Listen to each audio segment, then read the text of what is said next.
Tapi Alkitab pun ya suka-sukalah. Ya. Jadi ini salah satu hasil dari reformasi gereja. Ya, ke depan ini akan terus bertambah orang-orang seperti kayak Pak Budi Asali ini. Pendeta-pendeta kayak Pak Budi Asali ini akan terus bertambah. Bertambah apa? Bertambah ngawur, dan itu banyak ya. Kalau kita lihat di TikTok, orang Katolik kalau perlu tiap hari, ya tiap hari juga aja begini. Ya, Bapak ini, ya, saya malam hari ini saya akan mentipologikan beliau sebagai ya seekor keledai liar yang sudah tua rentah dan dungu, yang sangat hobi sekali mentafsir kitab suci dengan segenap akal kebodohannya, dan lalu mengajarkan Injil yang lain guna memuaskan hasrat dan libido kebencian atas gereja Katolik. Ya, kita akan menelanjangi pemikirannya dia dan akan melempari mulut dustanya dengan batu-batu kebenaran yang akan disajikan pada malam hari ini, yang akan sangat mengguncang dan membunuh saraf kehidupan rohani sesatnya dan juga para pengikut setianya, yaitu para si ular bludak dungu ya di komal TikTok dan komal YouTube-nya. Assalamualaikum warahmatullahi wabarakatuh. Berjumpa lagi dengan Jadi HMC ya, channel yang mengedukasi dan menghibur. Pendeta Budi Asali, teman-teman ya. Ini habis dimaki, dihujat habis-habisan oleh teman-teman kita dari Katolik. Saya kasihan sebenarnya dengan nasib Pendeta Budi Asali yang kita lihat ya, makin hari makin menyedihkan. Budi Asali adalah seorang pendeta senior yang sudah melakukan pelayanan cukup lama, sudah lama menjadi pendeta, tetapi entah kenapa di menjelang akhir hidupnya ya, di akhir-akhir ini, di usia tuanya, ini bukannya dihormati, bukannya makin bijaksana, maka malah makin sering bikin blunder. Ya, kalau kita lihat makin hari makin banyak blunder-blunder yang dibuat oleh Pendeta Budi Asali. Ya, contoh blunder pertama adalah saat dia berani menantang ataupun menerima tantangan dari pihak Muslim ya. Dimulai dari debat dengan Kodonditan, terus berani menantang umat Muslim untuk diskusi di komal TikTok. Ya, makin hari makin menyedihkan. Setelah ditinggal oleh para pendukungnya karena babak belur dalam diskusi, dia mulai kehilangan arah. Mulai oleng kalau dibilang, mulai bingung bagaimana supaya dombanya tetap ramai, bagaimana mendapatkan domba-domba yang baru. Karena dari hasil diskusi dia, makin banyak jemaat yang meninggalkan Pendeta Budi Asali. Nah, ini kan sedih kali gitu. Paling sedih itu memang kalau gagal di usia tua, teman-teman. Kalau di usia muda, Anda gagal, jatuh, masih bisa untuk bangkit. Tapi Pendeta Budi Asali umurnya sudah tua, teman-teman. Kalau sekarang ditinggal jemaat, maka itu akan sangat menyedihkan, teman-teman. Di usia tua malah seperti ini. Pendeta Budi Asali kehilangan arah dan mulai sembarangan nih, teman-teman. Ya, kalau saya lihat dan saya nilai, ya ini memang kesalahan Budi Asali sih. Karena dia nggak sanggup menghadapi pihak Muslim, dia malah menyerang pihak Katolik. Ya, jadi nggak sanggup lawan Muslim, yang dia serang sekarang malah Katolik. Dia komplain kepada orang-orang Katolik. Dia kutuk gereja Katolik, teman-teman. Luar biasa ya. Ini luar biasa nih. Seorang pendeta dari Protestan berani-beraninya mengutuk gereja Katolik. Saya sampai, wow, spirit apa ini gitu? Apakah dia sedang meniru pendiri agamanya, yaitu Martin Luther ya, yang berani mengatakan bahwa Katolik sudah sesat, mengatakan bahwa Katolik sudah korup. Tetapi setahu saya, Martin Luther pun nggak berani dengan terang-terangan mengutuk institusi gereja Katolik. Tetapi Pendeta Budi Asali malah berani. Nah, ini cukup mengejutkan. Dan tentu saja Katolik tidak tinggal diam, teman-teman. Kalau zaman dulu boleh lah, orang Katolik itu image-nya diam, ya mereka juga malas menanggapi serangan-serangan dari luar kepada mereka. Tetapi lama-lama ya resah juga, lama-lama geram juga gitu. Fitnahan-fitnahan terus dibuat oleh orang-orang Protestan kepada Katolik. Dan kita tahu, itulah yang tertanam di benak masyarakat sekarang. Jujur ya, saya zaman dulu teman-teman, saya zaman dulu selalu berpikir Katolik itu memang korup. Itulah terjadi reformasi gereja oleh Martin Luther. Karena memang Katolik sudah korup, Katolik sudah sesat, Katolik sudah melenceng dari ajaran Yesus. Dulu saya berpikir seperti itu. Artinya apa yang digaungkan oleh Protestan itu berhasil tertanam di otak masyarakat. Coba kalian tanya sama orang Protestan. Kalian tanya sama umat awam. Mereka pasti setuju kalau yang disampaikan Martin Luther itu adalah kebenaran. Nah, itulah saya bilang, ini terjadi karena apa? Karena kebohongan yang terus disampaikan secara terstruktur dan sistematis, dan tidak ada perlawanan dari yang benar, maka jangan terkejut. Di masa depan itu akan dianggap sebagai kebenaran. Sama seperti yang ini. Orang berpikir bahwa Martin Luther yang benar. Padahal ternyata dari Katolik punya banyak sekali data tentang Martin Luther yang memang kecenderungannya itu ya nggak benar. Ada testimoni dari teman-temannya bahwa Martin Luther itu memang pengen kawin, pengen menikah. Itulah dia lawan Katolik Roma supaya dia bisa nikah. Dia bikin ajaran sendiri supaya bisa nikah. Belum lagi sifat-sifat jelek lainnya dari Martin Luther. Itu ada testimoni dari teman-temannya sendiri.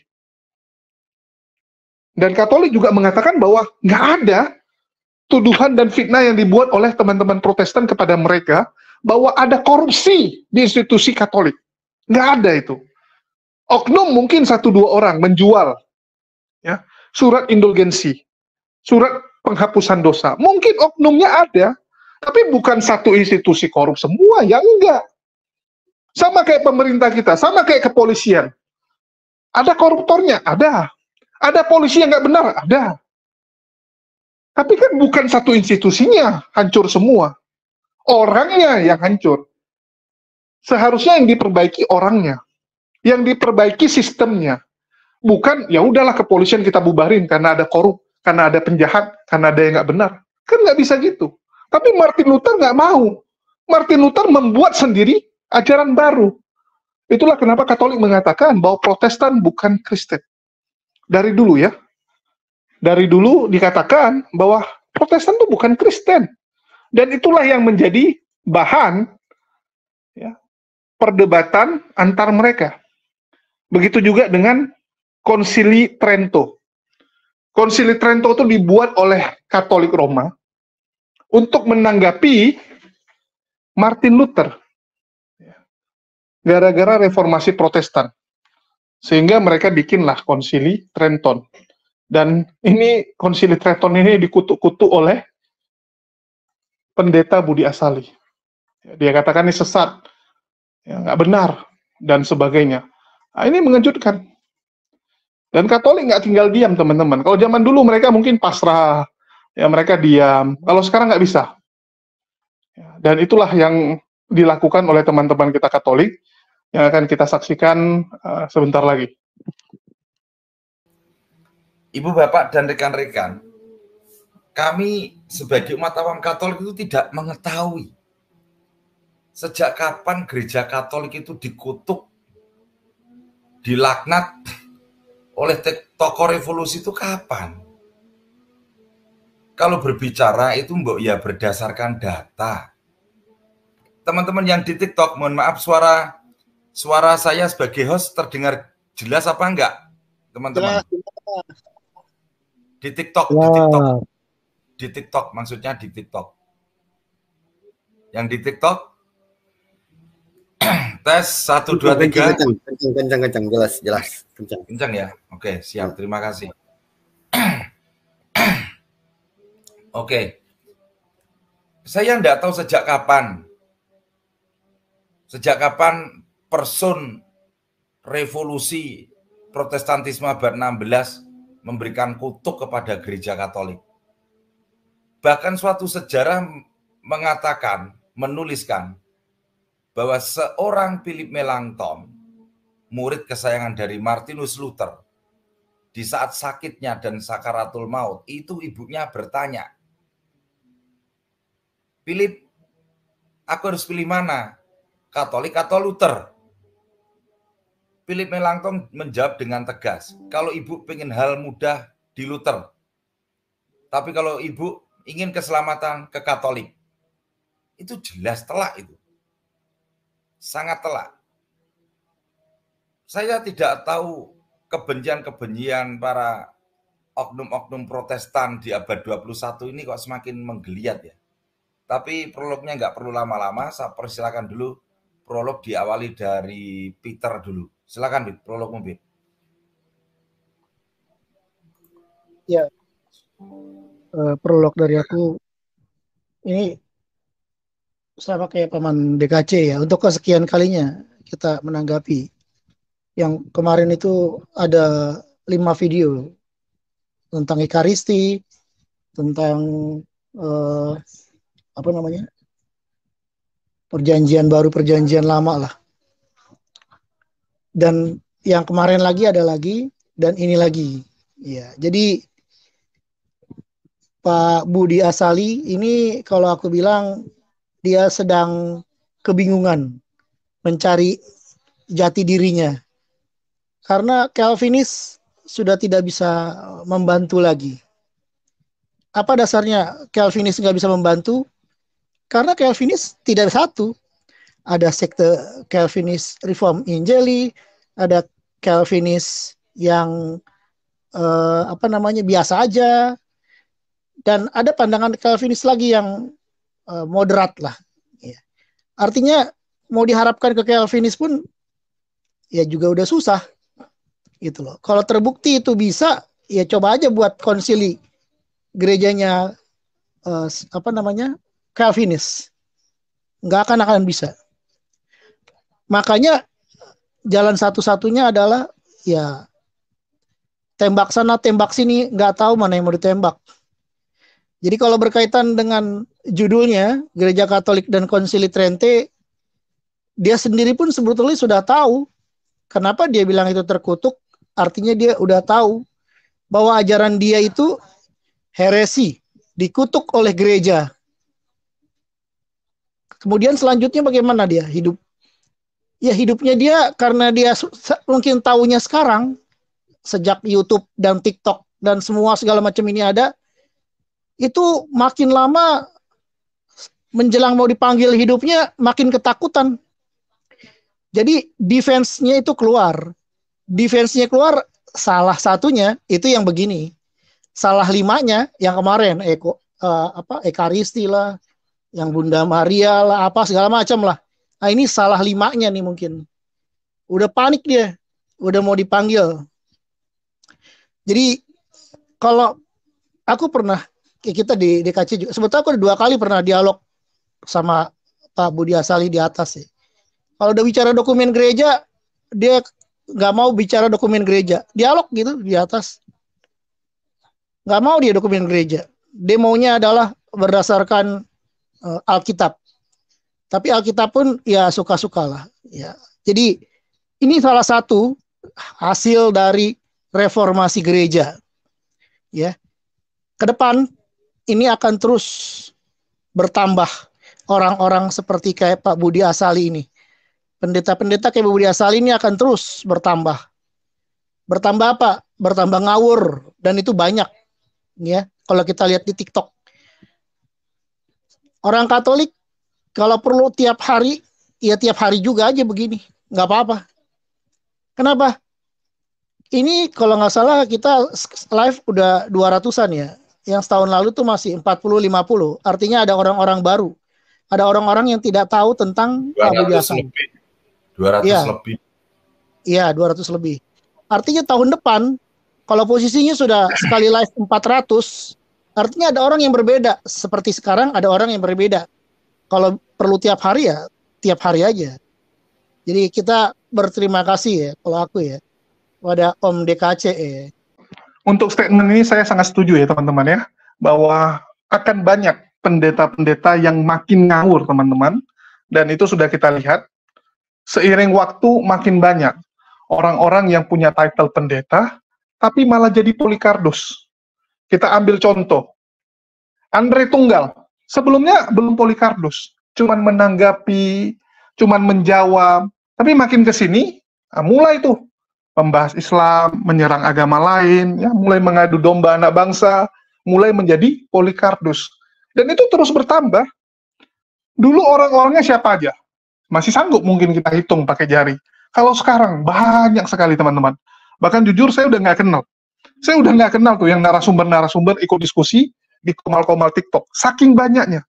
Bahkan yang mengejutkan, banyak dari mereka yang pendeta. Tetapi terus menarasikan kebencian-kebencian. Terus mengadu domba para penonton. Saya kadang bingung ya. Ini pemuka agama bukannya mendamaikan, bukannya menenangkan, membuat adem, malah dia ikut memprovokasi. Dan kalian bisa lihat, banyak sekali pendeta seperti itu yang ada di Komal. Betul tidak? Silakan kalian cek sendiri. Tetapi, di sini saya harus mengatakan bahwa saya acungin jempol buat para pastor dan pemuka agama dari Katolik. Belum ada saya lihat seorang pastor ataupun uskup ikut terjun di Komal dan menyebarkan kebencian. Enggak. Untuk diskusi mereka oke. Tapi lebih dari itu mereka hindari.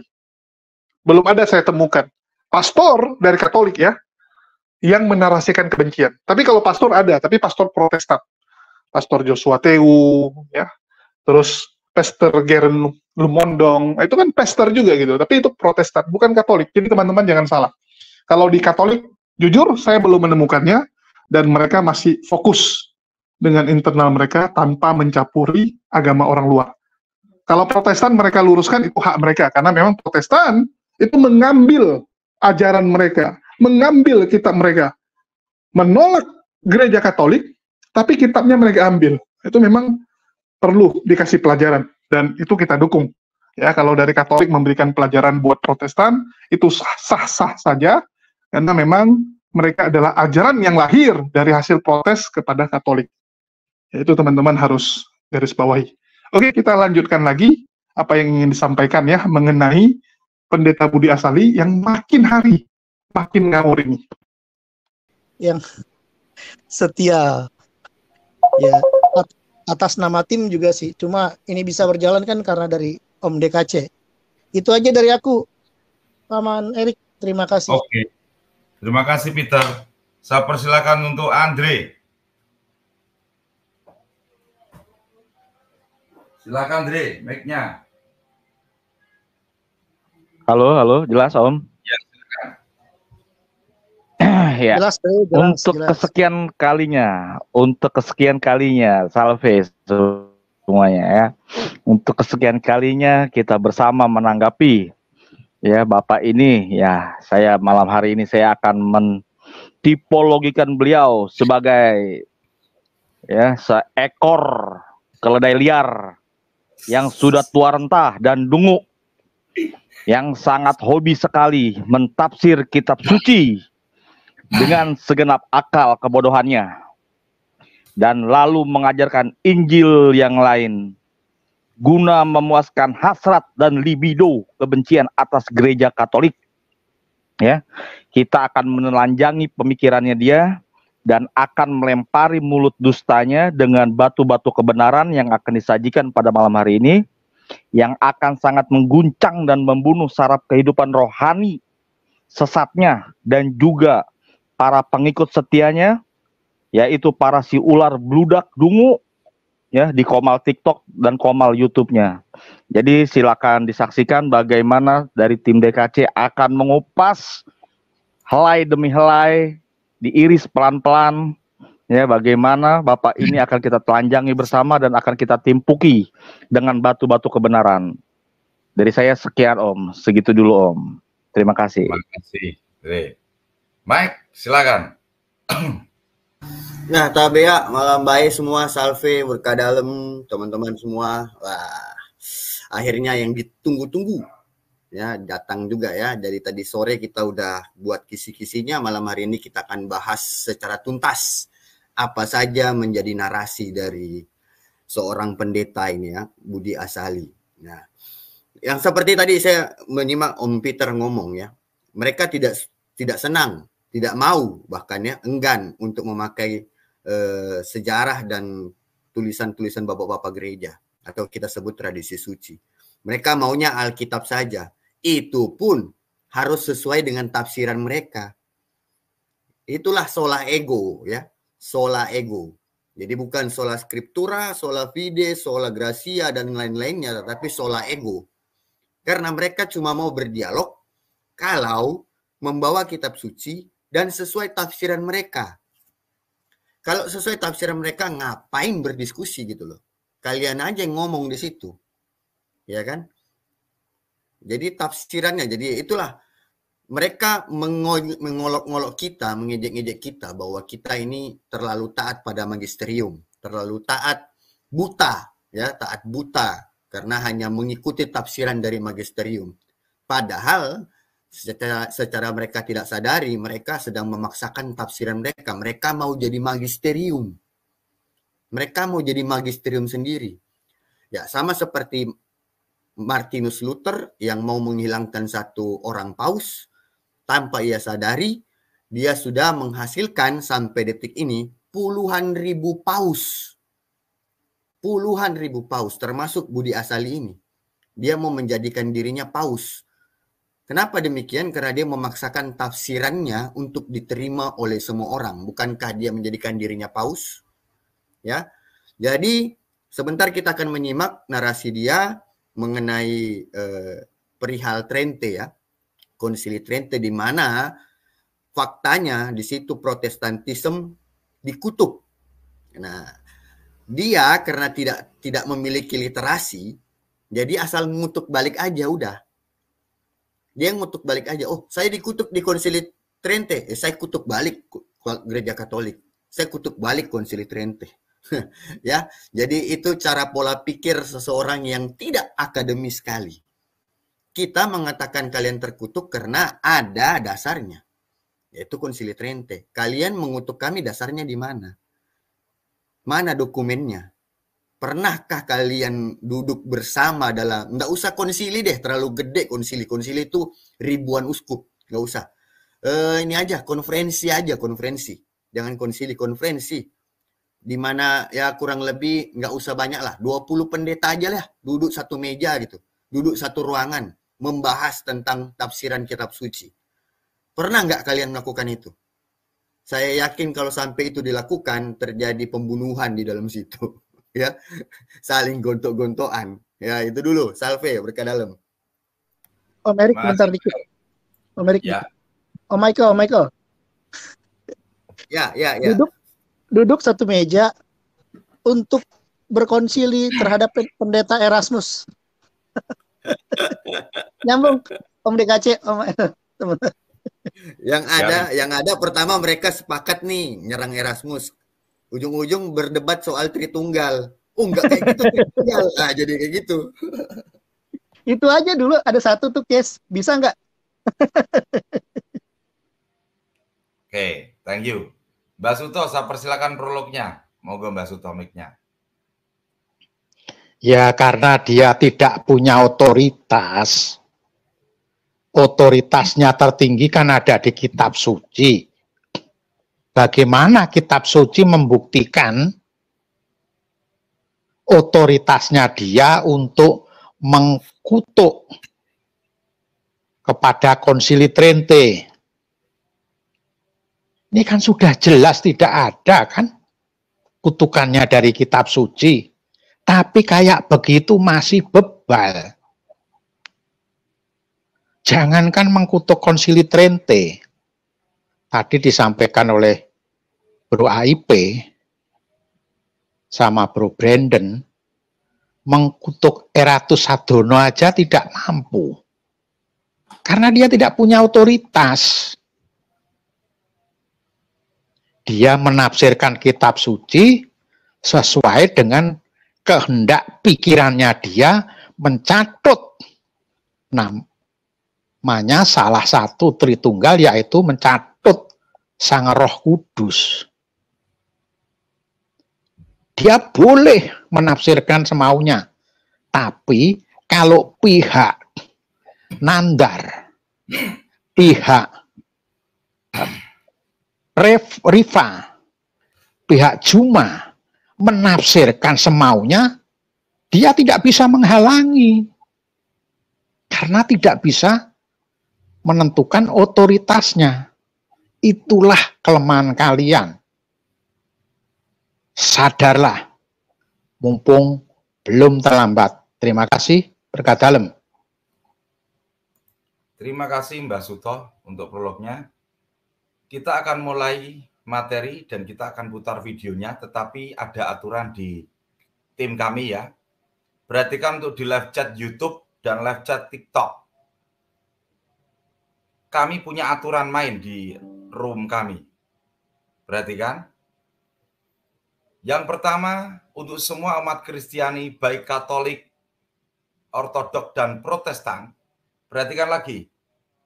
Baik umat Kristiani, entah itu Katolik, entah itu Ortodok, entah itu Protestan bersama sekte-sektenya, apabila Anda menulis spam, Anda akan diperingatkan 1-3 kali. 1 kali diperingatkan, 2 kali diperingatkan, 3 kali Anda akan dilebur. Tidak dihapus, tapi langsung diblokir Anda. Itu hak kami yang punya Komal dan kanal YouTube DKJ Team. Yang pertama, spam loh ya, jangan spam. Sudah ada aturan mainnya. Yang kedua, apabila Anda menulis secara tidak hormat, mengeluarkan dengan bahasa-bahasa kebun binatang, dan memaki pribadi lepas pribadi, bahkan Anda ribut sendiri di live chat, tidak fokus di dalam paparan yang kami tayangkan, Anda akan dilebur juga. Ingat, kami melihat sering umat Katolik ribut sendiri akan diblokir semuanya kamu nanti. Yang ketiga, umat Katolik lebih baik tidak usah pengetak-ngetik. Itu di YouTube kan ada love-love cinta-cintanya. Ada gambar cintanya, ada gambar trompetnya, ada gambar 100%-nya. Itu diklik aja. Untuk di YouTube. Untuk di Komal TikTok, daripada Anda nulis gak karuan-karuan, lebih baik tangan Anda, umat Katolik, tap-tap layar aja, kencengin terus. Kalau bisa target dari ini 1000K gitu loh. Jadi Anda fokus. Anda sambil tap-tap mendengarkan kan enak. Kalau yang nulis-nulis ruwet-ruwet nanti biar yang ngurusi admin kita semuanya. Admin tim DKJ ada semua kok. Baik di YouTube maupun di Komal TikTok. Sudah tidak usah khawatir, oke? Yang terakhir, siapkan sesajen-sesajennya. Baik makanan maupun minuman, yang pasti dan tentunya makanan dan minuman yang sedap di mulut dan enak di perut.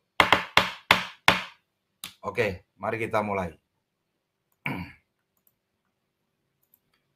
Video ini kami putar dan tidak akan kami potong ya.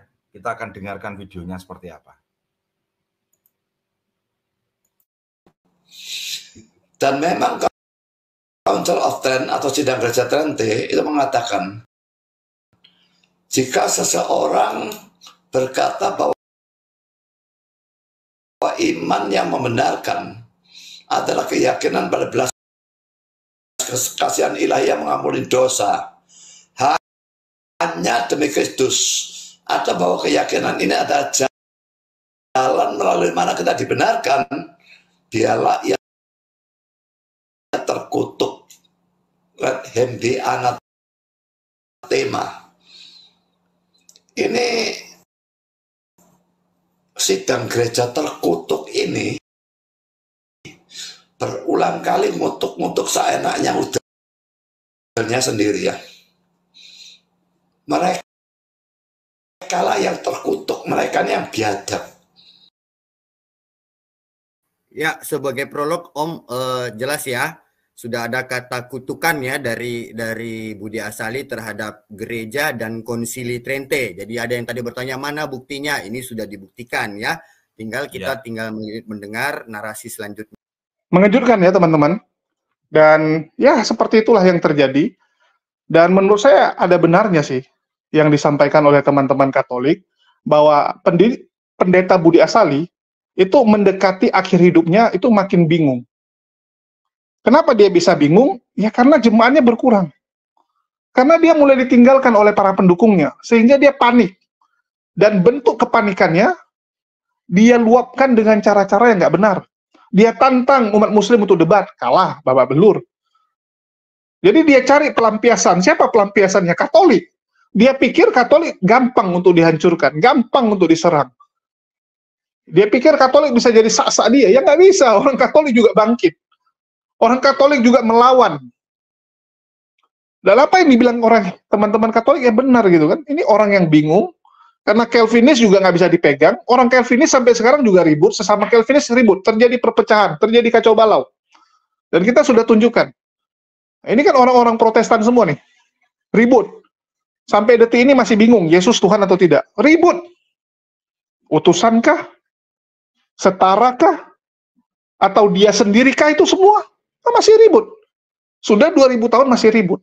Inilah ajaran dari Calvinis. Belum final. Masih kebingungan. Kenapa bisa bingung? Karena memang benih mereka benih protes. Maka itu akan melahirkan tukang protes-protes berikutnya. Terus mengalir kan? Orang-orang protes berikutnya. Terus kalau dibilang pendeta Budi Asali ini ular beludak, yang saya rasa hampir semua ya. Hampir semua teman-teman kita sebelah ini ya ular beludak. Yang nggak ular beludak itu ya gara-gara dia nggak baca Bible, dia nggak menerapkan ajaran itu. Nah, itu banyak juga orang-orang Kristen di luar sana yang cuma Kristen KTP, ya, mereka fokus dengan perbuatannya, sama seperti misalnya Brian Syawarta. Nah, dia fokus dengan perbuatannya. Tapi kalau dia ikuti ajarannya, ya mungkin dia akan jadi ular beludak, ya mungkin. Kan begitu. Jadi teman-teman bisa lihat bahwa pendeta Budi Asali pun itu sesat, teman-teman. Kalau menurut kacamata teman-teman Katolik. Dan kita akan tampilkan nanti lebih banyak bagaimana orang-orang Katolik itu membongkar ajaran Kristen, Protestan. Ya, bukan Kristen maksudnya ya, tapi yang Protestan aja. Dan mereka mengkategorikan Protestan itu ya bukan Kristen, mereka bukan pengikut Yesus. Mereka pengikut Martin Luther yang mengutuk, yang komplain kepada Katolik. Ini ajaran sendiri. Jadi ini ajaran baru, teman-teman. Ajaran baru. Dan sedikit pengetahuan nih buat teman-teman ya. Jadi salah satu yang jadi masalah itu adalah ini ya, Konsili Trenton atau Majelis Trento ya. Diadakan antara 1545 dan 1563 di Trent atau Trento Utara Italia. Ya, adalah Majelis Ekumene ke-19 Gereja Katolik. Didorong oleh reformasi Protestan, ya telah digambarkan sebagai penjelmaan. Ya, kalian bisa baca nih teman-teman, cari sendirilah, banyak datanya ya. Dan salah satu yang menjadi hasil keputusan, ya, mengutuk prinsip dan doktrin Protestan, dan untuk menjelaskan doktrin Gereja Katolik pada semua perkara yang dipertikaikan. Ia tidak dilakukan secara resmi ya. Oke, ini kalian bisa baca. Terus untuk melaksanakan reformasi dalam disiplin dan pentakbiran. Gereja adalah penafsir utama kitab suci, juga Bible dan tradisi gereja, tradisi yang terdiri daripada sebagian daripada kepercayaan Katolik, adalah sama dan berwibawa secara bebas. Ya, jadi selain Bible, tradisi suci juga adalah fondasi dari kekristenan. Hubungan iman dan perbuatan dalam keselamatan telah ditakrifkan. Berikutan kontroversi mengenai doktrin Martin Luther tentang pembenaran melalui iman sahaja. Ya, jadi kita tahu bahwa Martin Luther mengatakan yang penting adalah iman, perbuatan enggak. Ya, Martin Luther tidak pernah menekankan perbuatan karena menurut dia perbuatan sia-sia. Anda mau buat baik, ya, Anda suka membantu orang, itu nggak ada nilainya. Menurut Martin Luther yang menyelamatkan hanya iman, dan itu berbeda dari Katolik karena Katolik iman dan perbuatan. Ini biar teman-teman tahu ya, terutama orang-orang Protestan yang sampai detik ini banyak bingung, banyak nggak tahu tentang ajarannya. Amalan Katolik lain yang menimbulkan kemarahan pada para reformis dalam gereja, seperti indulgensi, ziarah pemujaan orang kudus, dan peninggalan. Dan pemujaan terhadap perawan Maria telah ditegaskan semula. Ya, jadi mereka kembali menegaskan apa itu indulgensi, Terus kenapa ada ziarah kepada orang-orang kudus, ya, kepada kuburan? Karena orang Katolik ya, mereka berdoa kepada arwah, kepada orang-orang yang sudah meninggal juga. Dan ini ya, tentang perawan Maria, karena ini juga ditolak oleh Protestan atau Martin Luther. Dan ini dikutuk, konsili ini dikutuk oleh, ya, pendeta Budi Asali. Entah, saya kadang-kadang bingung, ini kelas kroco tapi seperti itu. Lawa-lawa aja ya. Dan teman-teman sendirilah yang menilai, kalian mau ikut Budi Asali, atau ikut yang mana? Karena kalau kalian Protestan pun belum tentu kalian setuju dengan Budi Asali. Kalau kalian Advent nggak mungkin setuju. Kalau kalian orang karismatik nggak mungkin setuju. Karena Budi Asali reform, teman-teman. Ya, Budi Asali juga mengutuk bahasa-bahasa roh. Jadi yang di Protestan nih makin hari makin kecil nih. Berantem terus gitu kan. Perpecahan terus. Ya, terus terjadi. Oke, mungkin itu aja sih yang mau saya umumkan. Dan saya sempat ngomong ya kemarin teman-teman di salah satu channel saya, di salah satu konten saya, ya, di salah satu video saya bilang seperti ini teman-teman ya, yang ini Islamophobia di Indonesia mau sampai kapan? Saya udah bilang ini video nggak akan tembus 10.000, nggak akan tembus. Video seperti ini nggak disukai dan terbukti ya. Dan untuk itu saya putuskan saya nggak akan lagi bahas yang beginian. Karena menurut saya penonton yang ada di sini, ini hanya fokus kepada Nina Bobo, ya, nggak mau konten yang, ya, pil pahit kalau saya bilang ya. Oke, karena itu kita akan mengikuti selera penonton, ya, kita nggak akan lagi bahas yang beginian, karena capek sebenarnya. Udah capek beresiko, dan nggak suka penonton, ngapain kan gitu. Oke, mungkin itu aja yang mau saya sampaikan.